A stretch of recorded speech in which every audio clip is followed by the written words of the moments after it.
Bien, vamos a esperar que... No sé si el pastor Plen está conectado.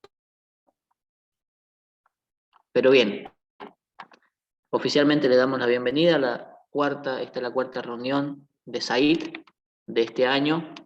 Y para comenzar, vamos a comenzar con una oración. ¿Sí? Le voy a pedir a alguno de nuestros compañeros, le voy a pedir a Juan López. ¿Puede ser, Juan? ¿Nos podés dirigir en oración?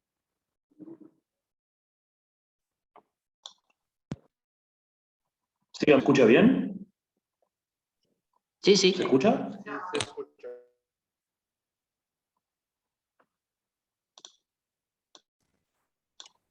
Hola, hola. Sí, Juan, se escucha.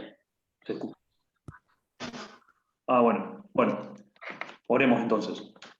Querido Padre que estás en el cielo, Señor, te queremos dar gracias porque podemos estar preparándonos para servirte. Te queremos dar gracias porque tenemos la posibilidad de reunirnos, aunque sea de manera virtual, para escuchar lo que tienes para contarnos a través del pastor Plenk y del pastor Boscam. Te pedimos, Señor, que nos ayudes a aprovechar y a adquirir conocimiento y experiencias, siempre para servirte por amor a ti, Señor, y también a nuestro prójimo.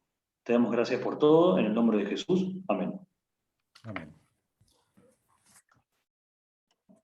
Muy bien, hoy tendremos dos presentaciones, una presentación a cargo del doctor Daniel Plenk, que lleva por título Los alemanes del Volga y los inicios del adventismo en la Argentina, y acto seguido tenemos una presentación por el pastor Carl Boscam.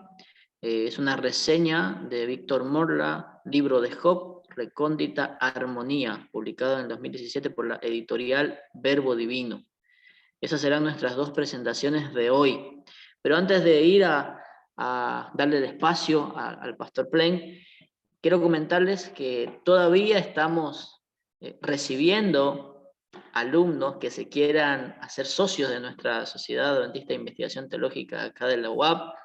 Así que la inscripción para ser socio es una inscripción simbólica, vamos a decir así, de 100 bolivianos. Bolivianos no, perdón, me fui a Bolivia.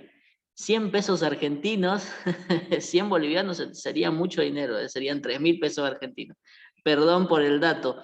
100 pesos argentinos solamente para poder participar de la SAID de este año. ¿Qué gano yo siendo miembro de la SAID? Bueno, ser miembro de la SAID, ¿no? Tener ese certificado al final del año, una constancia de que sos miembro de la SAID, pero además algunos bonos, ¿no? Como por ejemplo, algunos descuentos en la editorial UAP, en los libros de editorial UAP, con sello editorial UAP, 10% de descuento por ser miembro de la SAID, y un descuento especial, me dicen, en la serie tesis de la editorial UAP, un 20%. Además del 10% por ser alumno, un 10% más por ser miembro de la SAID. Para poder inscribirte, para poder registrarte como miembro, puedes buscar a Nicolás Cruce, de cuarto año, Juan Montoya, también de cuarto año, o a Juan Rivero, que vamos a poder inscribirte a la sociedad. ¿Sí? También recordarles y anunciarles que el tercer volumen de la revista MEMRA ya fue publicado, ya está disponible en la página de publicaciones uap.edu.ar/revista MEMRA. Ahí ustedes pueden encontrar el tercer volumen de la publicación oficial de los estudiantes. Fue una alegría para nosotros poder publicar de manera consecutiva nuestro tercer año, con participación de profesores, de alumnos, algunas reseñas, algunos libros, tenemos justamente publicada ahí en nuestra revista. Y bien, eso en cuestión a anuncios. Ahora vamos a pasar a la presentación del pastor Plen. Buen día, pastor, ¿cómo está? Hola, ¿cómo estás? Bien, bien, pastor. El pastor nos va a estar acompañando, nuevamente repito el título de la presentación, dice Los alemanes del Volga y los inicios del adventismo en la Argentina. Un una interesante presentación para ver cómo fue que comenzó el adventismo acá en la Argentina. Algunos datos. Es característico del pastor Plen lanzarnos muchos datos históricos y disfrutamos de esos datos que el pastor Plen a lo largo del tiempo ha recabado de cierto pastor. Entonces, el tiempo es suyo. Vamos a tener hasta las 11:10 con usted y de ahí abrimos 5 minutos para preguntas, acotaciones, comentarios. ¿Perfecto? El tiempo es suyo, pastor. Bueno, perfecto. Muchas gracias, Joel. Quería mencionar que este interés por los alemanes del Volga me acompaña ya desde hace algún tiempo, no solo por estar casado con una descendiente de este grupo, sino por una cuestión histórica. El año pasado la División Sudamericana me sugirió preparar un libro sobre la vida y el ministerio de Jorge Riffel, y entonces es inevitable, uno no puede hablar de Jorge Riffel, de otros pioneros, sin hablar de los alemanes del Volga, es imposible. Entonces se me ocurrió preparar un capítulo y compartirlo con ustedes ahora en una brevísima síntesis. Bueno, espero no robarle el tiempo a Carl, porque hay muchísimo para hablar, pero vamos a tratar de estar en el tiempo. Ya que hablamos del hermano Jorge Riffel, quiero decirles que él se llamaba en realidad Georg Heinrich Riffel. Nosotros le decimos Jorge, ¿no? Su esposa se llamaba María Lisbeth Ziegler, es decir, tiene el mismo apellido de mi esposa y de Marta, que nos está escuchando también. Bueno, y tenían ellos un solo hijo, se llamaba David. Habían nacido en Rusia, todos ellos, en esas colonias alemanas establecidas en la región del río Volga.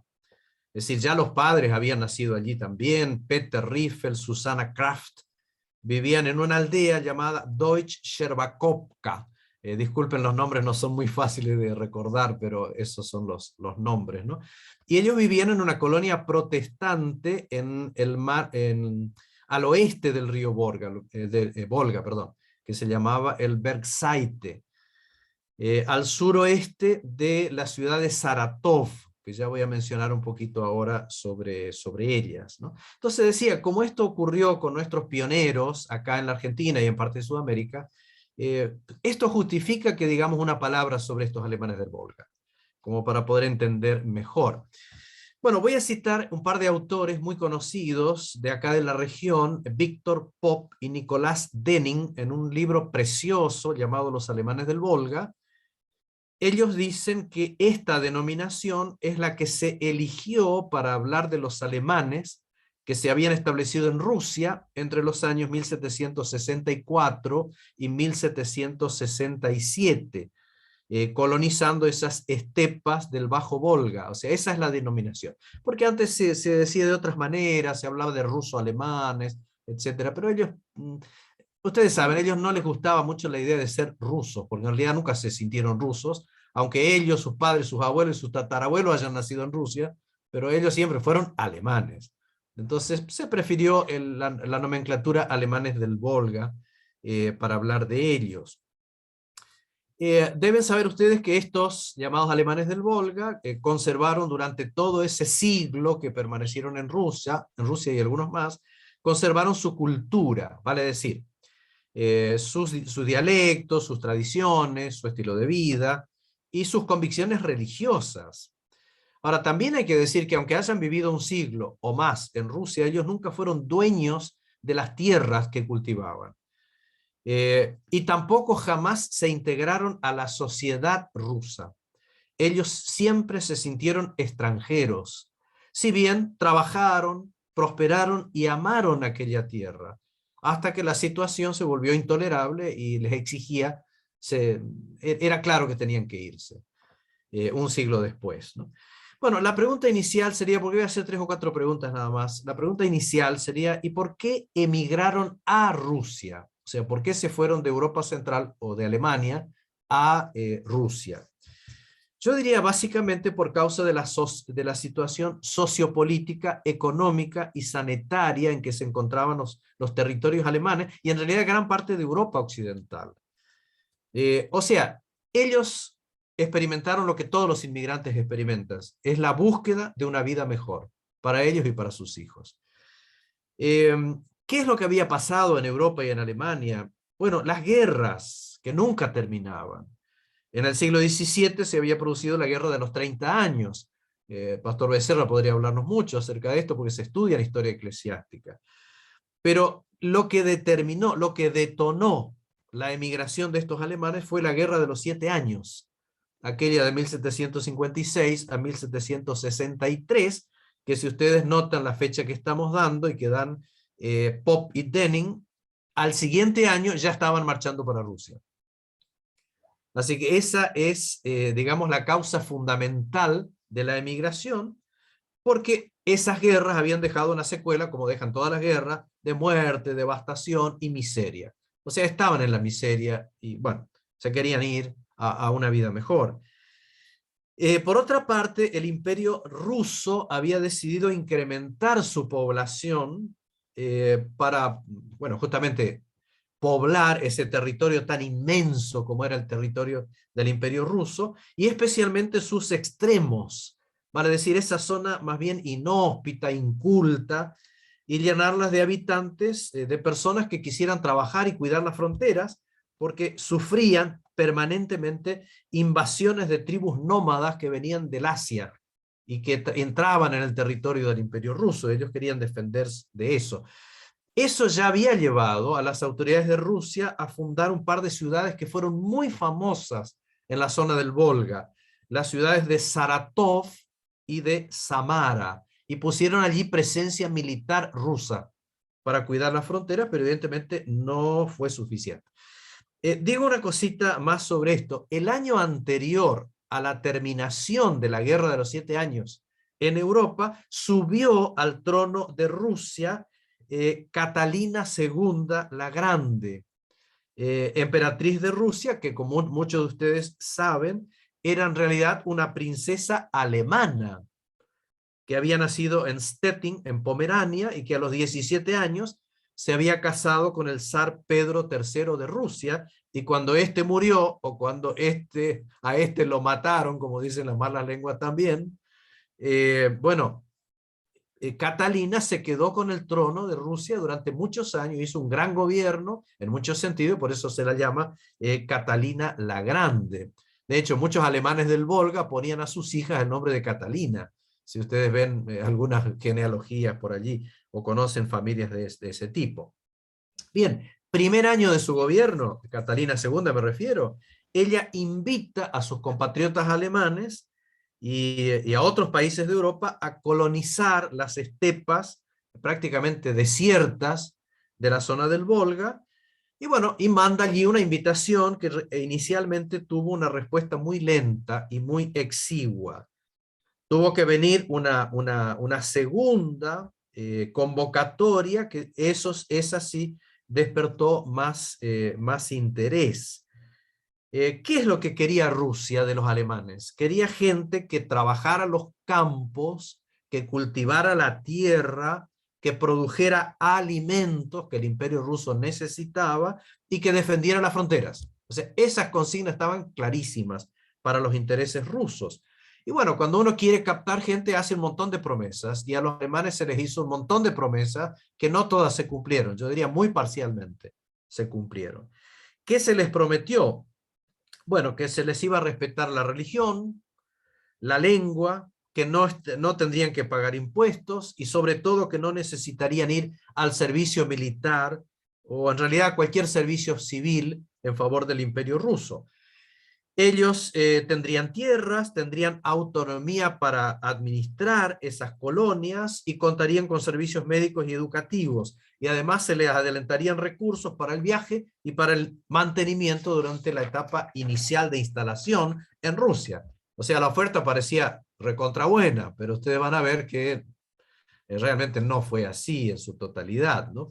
Ahora, el precio que tenían que pagar era abandonar cualquier otro oficio y dedicarse exclusivamente al cultivo de la tierra. O sea, serían productores de alimentos, básicamente gente que cultivaría el trigo y el maíz y ese tipo de cosas.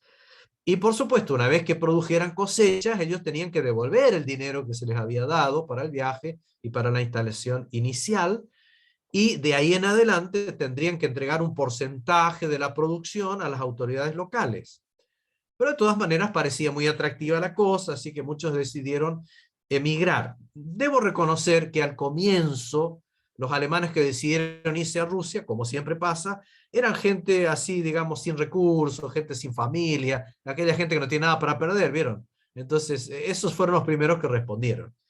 Pero después, cuando llegaron las invitaciones más formales y los emisarios rusos visitaron los territorios alemanes, otra gente de todo tipo de condición social y de los más variados oficios se fueron a Rusia, y como ya les dije, fueron obligados a ser agricultores todos, inicialmente.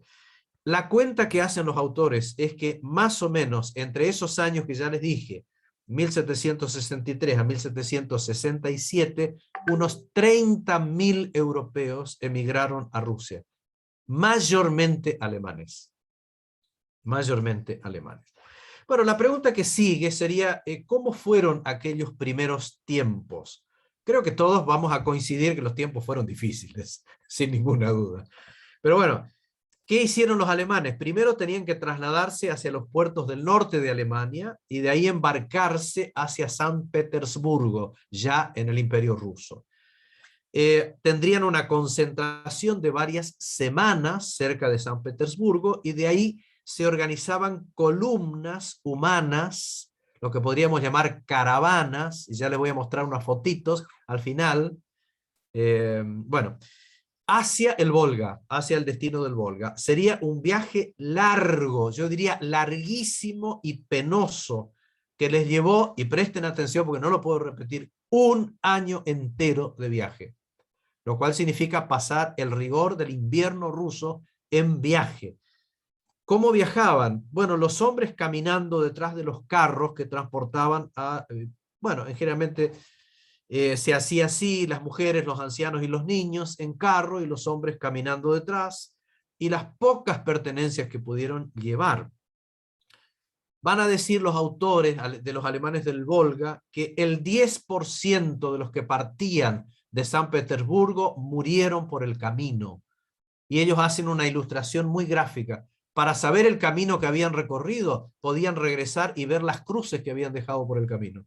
Y era suficiente para saber cuál era el recorrido que habían hecho. Así que fue una experiencia realmente tremenda.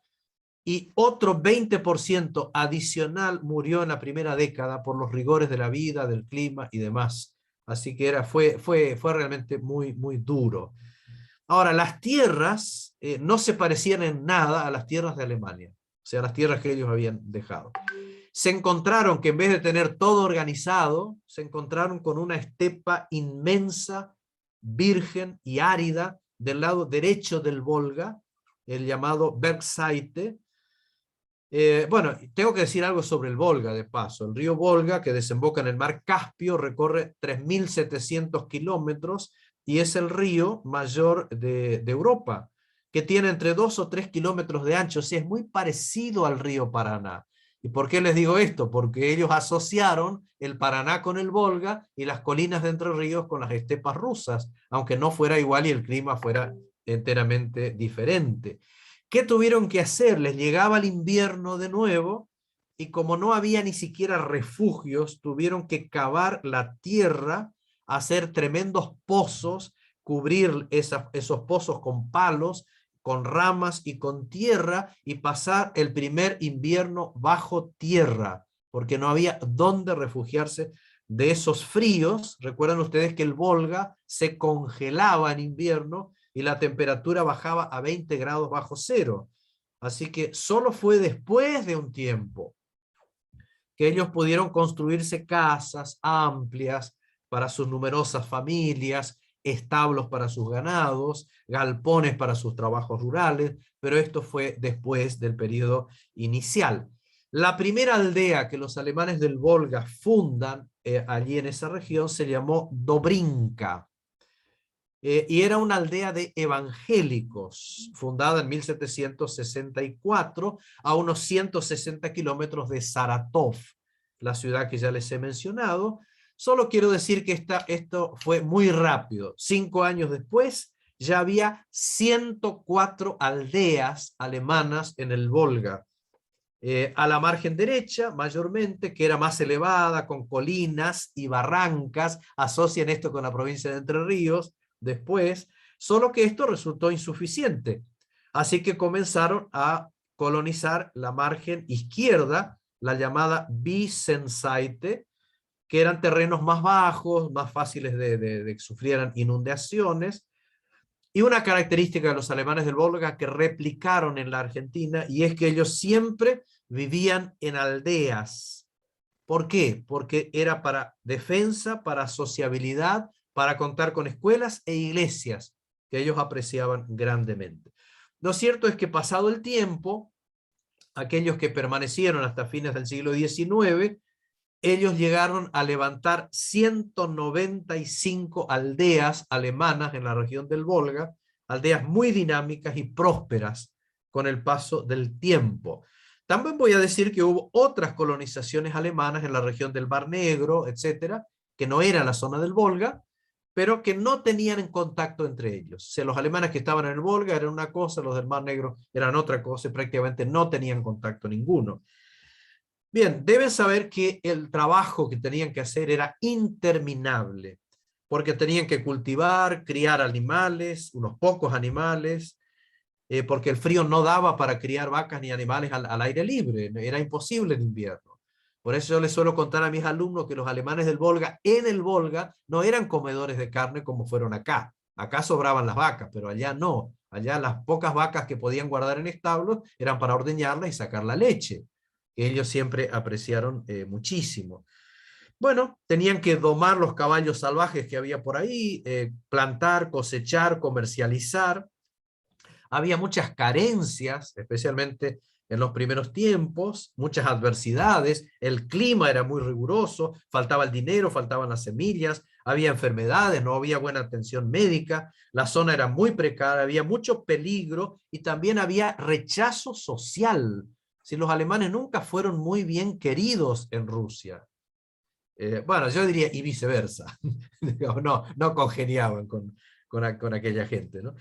Pero el problema mayor de peligro era la invasión de las tribus, aquellas que venían del Asia y que querían adueñarse del territorio y que cada rato llegaban, saqueaban, hacían destrozos, robaban. Así que era un problema realmente serio hasta que se presentó un problema casi sin solución, que era la escasez de tierras para el cultivo. Porque los alemanes eran generosos a la hora de procrear hijos, así que una vez que la población se empezó a multiplicar, y bueno, las tierras empezaron a escasear. Por otra parte, hubo cambios políticos después de la muerte de Catalina particularmente y de los sucesores, que de paso algunos de ustedes podrán saber, pero después de Catalina la Grande vino el hijo de Catalina llamado Pablo I, después el nieto llamado Alejandro I, después vinieron Nicolás I, Alejandro II, etcétera, etcétera. Pero lo más grave de todo, y acá tenemos que ser clarísimos, ¿por qué decidieron irse del Volga 100 años después? Por la exigencia del servicio militar. O sea, finalmente Rusia, terminado el pacto que Catalina había hecho, les impuso el servicio militar, lo cual significa que para todos los jóvenes u hombres en edad de salir a la guerra, los llevaban y los mandaban a la guerra durante 5 o 7 años, y los que volvían después de todo ese tiempo. Y no les importaba si eran casados, si eran solteros, si tenían hijos, y esto era una situación que ellos no podían aceptar. Así que era la razón por la cual finalmente, después de 100 años, vencido el pacto, los alemanes del Volga decidieron irse. Debo contestar todavía una pregunta. ¿Cómo eran los alemanes del Volga? Los autores dicen que ellos eran muy trabajadores, muy amantes de la familia y muy interesados en la religión y en la educación de los hijos, y sobre todo en conservar la identidad alemana. Así eran. Un autor llamado José Seferino Gareis, que es de acá de esta zona de Crespo, él dice que hay 3 valores importantes de los alemanes del Volga: amor al trabajo, amor a la familia y amor a Dios. Me parece una descripción tal vez idealista, pero fantástica. Bien, hablando de trabajo, ellos llevaron al Volga algo que los rusos, los pocos rusos que vivían en esa zona, no conocían, que era la elaboración de productos lácteos como la manteca y el queso. Ellos llevaron eso a la región del río Volga, además de fabricar telares familiares para la confección de ropa, porque ellos se hacían su propia ropa, y de establecer molinos de granos con toda la mecánica y toda en fin, lo que hay que hacer para fabricarlos y después incluso venderlos a otras personas que quisieran usar estos molinos de trigo, básicamente, y de otros granos. En el aspecto religioso, quiero decir que el 70% de los alemanes del Volga que fueron a Rusia eran evangélicos. Es decir, eran luteranos o eran reformados, y algunos pocos menonitas y bautistas. Y solo el 30% de ellos eran católicos. Les decía que se organizaron en aldeas según su confesión religiosa. Es decir, los protestantes solo con protestantes, los católicos solo con católicos. Trataban de no mezclarse y de no casarse entre ellos, si bien ellos fueron muy respetuosos, evitando hacer proselitismo en las otras aldeas que no eran de su religión, y no hubo conflictos religiosos en el Volga. Eso es lo que nos dicen los autores, si bien la presencia de líderes religiosos fue siempre muy escasa. O sea, había insuficiente cantidad de pastores o de sacerdotes para poder atender las necesidades espirituales de los habitantes del Volga. Bueno, debo decir que no era solo trabajar, sino que una vez que estuvieron instalados en la primera década, ellos también gustaban de la dimensión lúdica de la vida, la dimensión festiva, les encantaba la música, el canto. Realmente hasta el día de hoy los alemanes siempre cantan, por más serios que sean, cantan y bailan con rostro adusto y no se ríen jamás, pero ahí están divirtiéndose a su modo, ¿no? Bueno, perfecto. También hubo gente que cultivó literatura, escribían poesías, otras expresiones artísticas, y sobre todo las fiestas eran fiestas familiares. Se les encantaba divertirse, digamos así, en familia. Y para no ser exclusivamente idealistas, quiero mencionar que hubo personas menos virtuosas entre ellos también, gente supersticiosa, gente desorientada, siempre hubo en todas partes, y bueno, individuos pendencieros, viciosos, por más que les tenían muy poca paciencia, como les voy a mencionar. Las familias eran muy interesantes porque las nuevas generaciones no se iban del hogar, sino que establecían un sistema patriarcal donde todos quedaban viviendo en la casa de sus padres y sus abuelos. Los jóvenes se casaban muy temprano y tenían una numerosa descendencia. Tener una familia de 10 hijos era cosa de cualquier matrimonio. Bueno, yo quisiera contarles cómo eran los casamientos, pero el tiempo no va a dar, entonces lo voy a dejar para otra vez. Lo interesante es que muy pocas veces ocurrían divorcios o escándalos morales, que cuando ocurrían eran reprobados y eran sancionados con todo rigor. Y eso no solo en Alemania, también acá en esta zona ocurrió exactamente lo mismo. La vida de ellos era muy simple, la indumentaria era de fabricación propia, y bueno, vamos a reconocer también ciertos hábitos de vida que ellos tenían no solían ser muy saludables.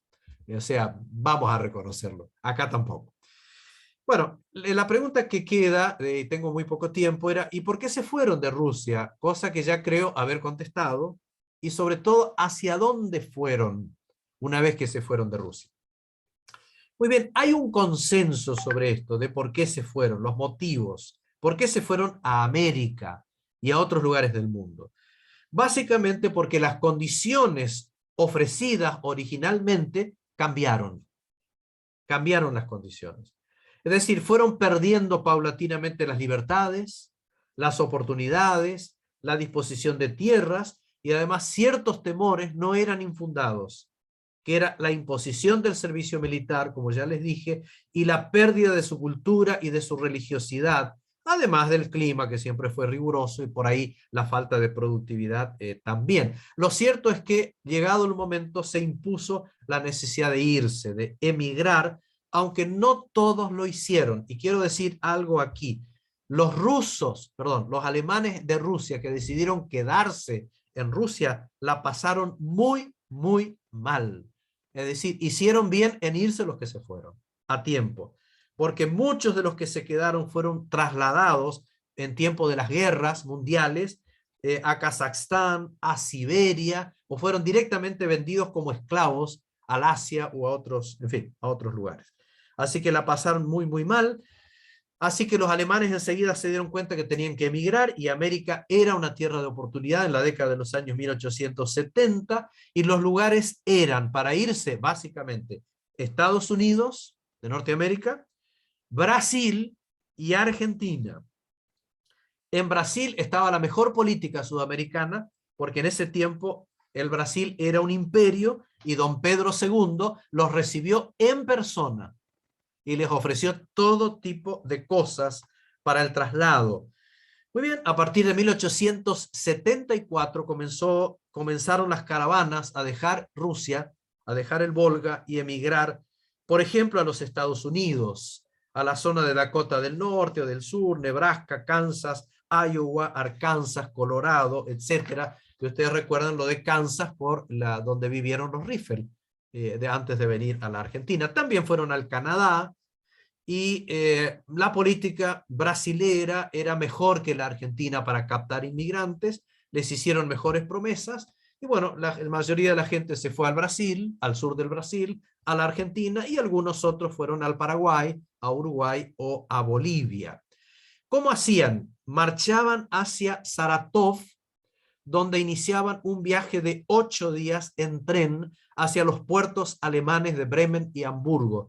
Y es muy interesante porque esos trenes que llevaban 1000 pasajeros cada formación eran trenes especiales para la inmigración de los alemanes del Volga, y por primera vez estos llamados, que siempre se consideraron alemanes, conocieron Alemania. Por primera vez, por generaciones.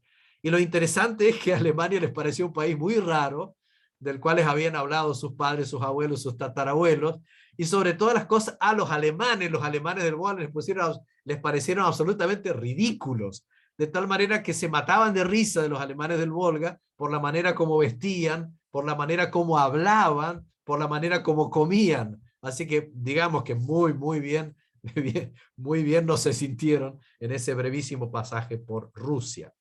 Bueno, lo cierto es que allí se embarcaban en esas empresas de barcos alemanes y un mes después estaban en su lugar de destino. Por ejemplo, en Buenos Aires a partir de 1877. Y ahí comenzaron a formar aldeas casi iguales a las de Rusia, pero ahora me voy a limitar a hablar no voy a hablar del Brasil, pero voy a hablar de la Argentina, tampoco de Estados Unidos.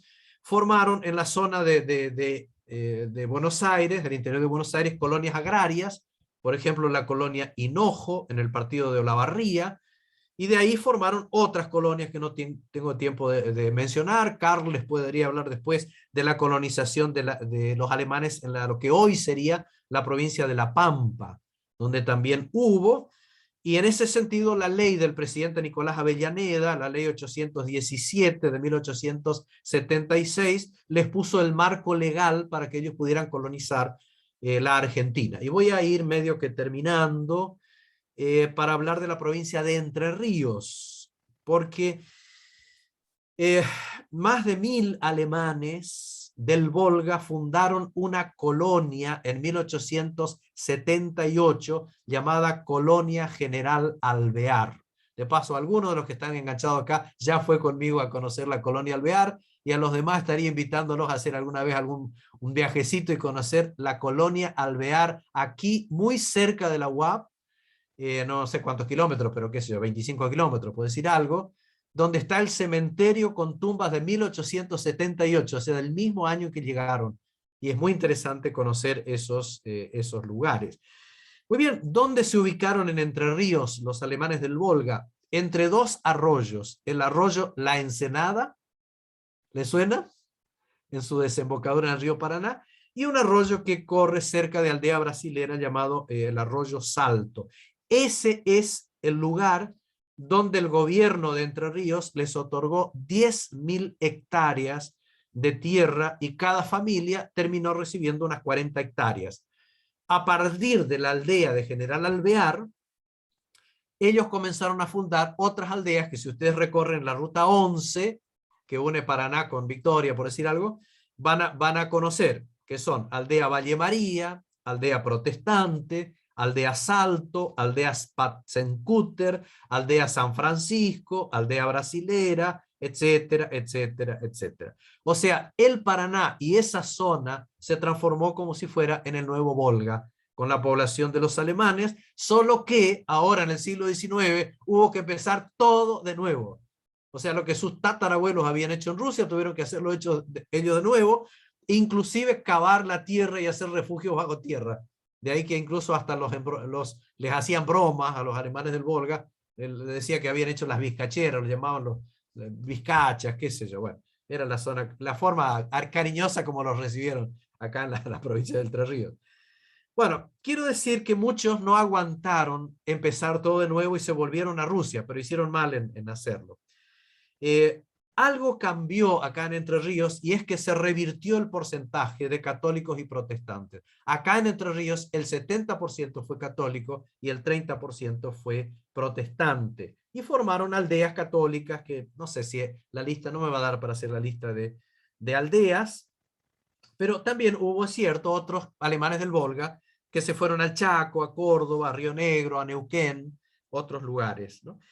Muy bien, voy a mencionar que cuando el pastor Frank Westphal vino a Entre Ríos, no vino por casualidad, vino porque podía hablar el alemán, porque sus padres eran alemanes. Y quiero decirles que cuando vino el pastor Westphal en 1874, los alemanes del Volga de esta zona ni siquiera tenían un pastor que les pudiera predicar en alemán. Así que ellos salieron desesperadamente a buscar un pastor para que pudiera contrarrestar la influencia del pastor Westphal. También decir, para terminar, que la mayoría de los alemanes o ruso-alemanes que se fueron al Brasil terminaron yéndose del Brasil y viniendo a la Argentina. Algunos al Uruguay y otras partes, pero era por causa del clima y de la vegetación que no era lo que ellos estaban acostumbrados para poder cultivar el trigo. Les dieron selva para desmontar y no era lo que ellos estaban esperando. Sin embargo, muchos alemanes del Volga se quedaron en el sur de Brasil. Cualquiera que haya conocido el sur del Brasil sabe que hay muchísimos alemanes en esa zona también. Muy bien, 1876, un hermano conocido llamado Jorge Riffel y su esposa María Ziegler y su hijo David salieron en tren hasta Bremen, se embarcaron hacia Sudamérica. Un hermano de Riffel llamado Federico se fue a los Estados Unidos y Jorge y su familia se afincaron en Río Grande do Sul, en el Brasil, de donde emigraron, como muchos otros, 4 años después a Entre Ríos, llegando por 1880. De acá se fueron a los Estados Unidos, donde conocieron el mensaje adventista. En 1876 probablemente, y entonces en 1890 decidieron regresar para traer el mensaje adventista, transformándose ellos en los verdaderos pioneros del adventismo en Argentina y en gran parte de Sudamérica. Bueno, gente, les debo la foto porque no hay tiempo. Así que hasta acá llegamos. Muchísimas gracias, Pastor Plen, por la inmersión histórica que tuvimos con detalles. Y abrimos sección de preguntas o algún comentario, alguna duda que haya quedado. Tenemos 5 minutitos para algunas preguntas.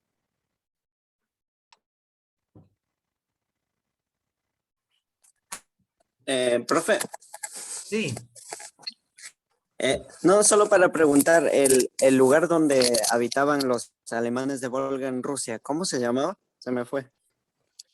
No hay un solo lugar. Ellos poblaron las 2 márgenes del río Volga y construyeron ahí una gran cantidad de aldeas, que llegó a la cantidad casi de 200 aldeas en su momento. No sé bien a qué te referís con la pregunta. Hablando de los márgenes del Volga, ¿será? O sea, la parte geográfica donde habitaron sería como el río Volga, o sea, no es un solo lugar.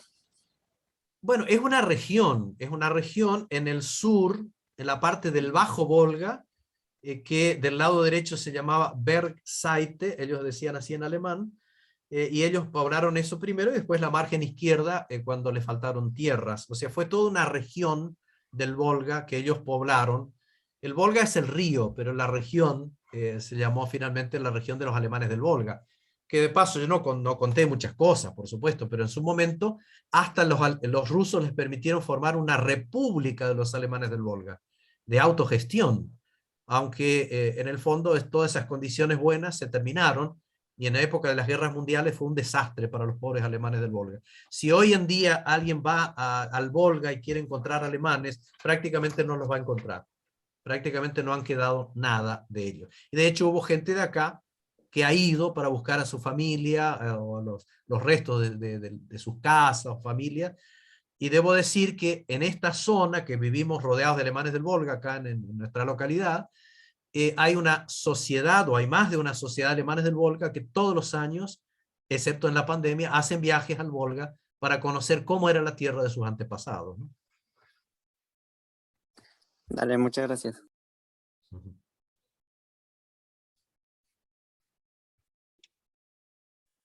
Muy bien. Muchísimas gracias, Pastor Plen, por toda esa información. Usted mencionó al inicio que todo esto fue un pedido especial a la División Sudamericana para escribir un capítulo. ¿En qué libro encontramos ese capítulo, Pastor? En ninguno. Lo que quiero decir es que el libro es sobre la vida de Jorge Riffel. Está Ok. en este momento en la editorial WAP, a la espera de su aprobación, espero. Y Ok. en ese libro yo introduje un capítulo sobre los alemanes del Volga, eso es lo que quería decir, en ese libro que Perfecto. todavía no está publicado, porque pensé que sin explicar lo que son los alemanes del Volga, nadie entiende por qué Jorge Riffel vino a parar a Entre Ríos.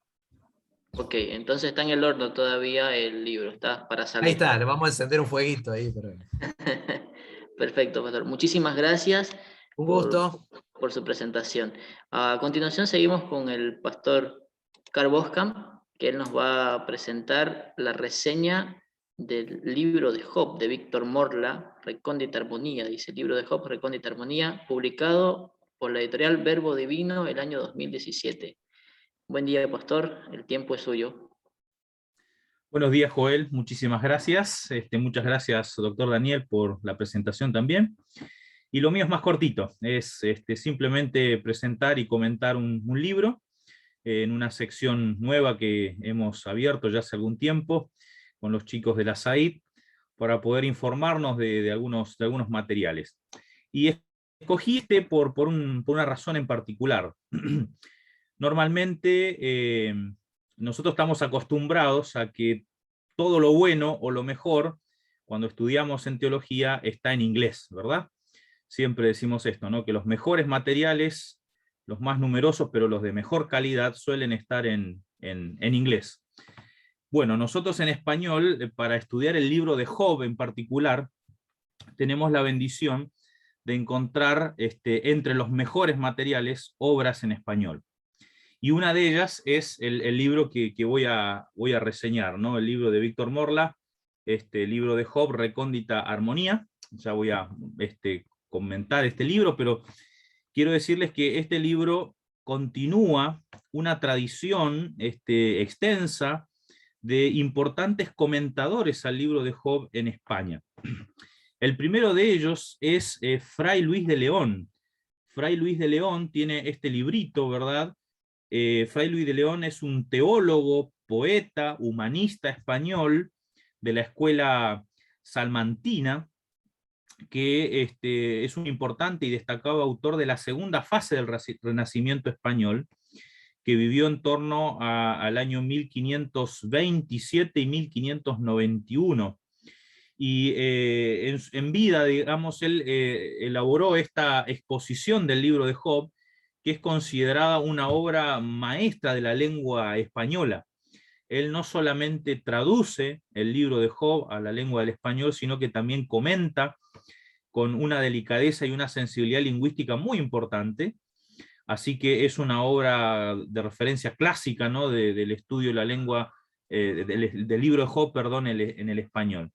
Ya en tiempos más recientes, contamos en español con este libro, que es el comentario teológico y literario de Luis Alonso Shekel y José Luis Sicre. Luis Alonso Shekel es un sacerdote jesuita, estudioso de las Sagradas Escrituras y profesor del Pontificio Instituto Bíblico de Roma, que inauguró en esa institución la primera cátedra en español, ¿no? Y José Luis Sicre también es un biblista reconocido, importante, profesor de la Universidad de Granada, y ellos han escrito este hermoso comentario, ¿verdad?, con aportes muy destacados a nivel lingüístico y literario.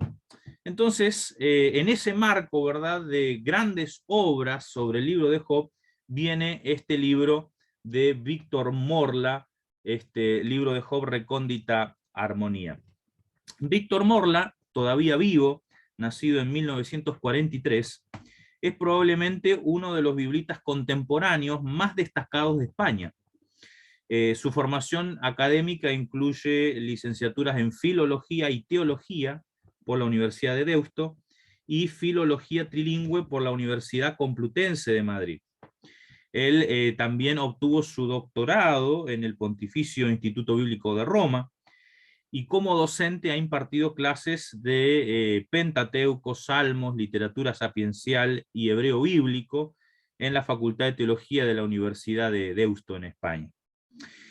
Ha sido también traductor y comentador de varias traducciones oficiales de la Biblia al castellano, al español. ¿Bien? Víctor Morla fue asistente de Luis Alonso Shekel en la edición del famoso diccionario bíblico de hebreo al español, ¿no? Él fue el asistente y dicen las malas lenguas que en realidad fue el que hizo el trabajo duro, ¿no? Víctor Morla se formó allí junto a Luis Alonso Shekel y como ayudante de él realmente desarrolló una gran trayectoria. La especialidad de Víctor Morla es la literatura sapiencial del Antiguo Testamento. Ha ya publicado varias obras en esta línea.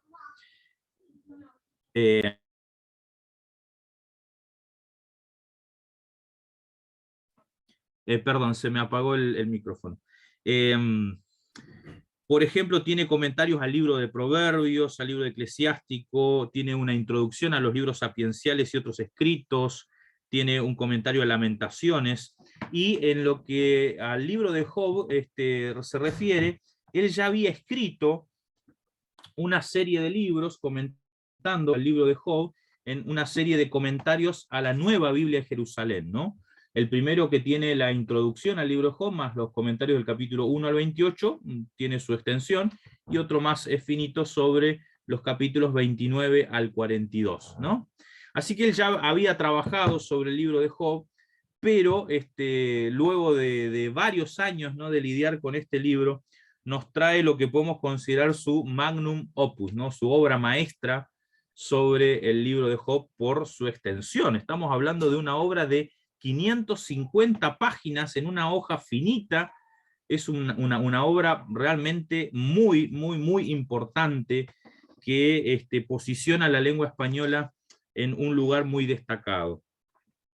En una conferencia reciente que ustedes pueden encontrar en YouTube, el autor aseveró que para escribir un comentario de Job más o menos decente hay que tener años de experiencia y haber reflexionado mucho.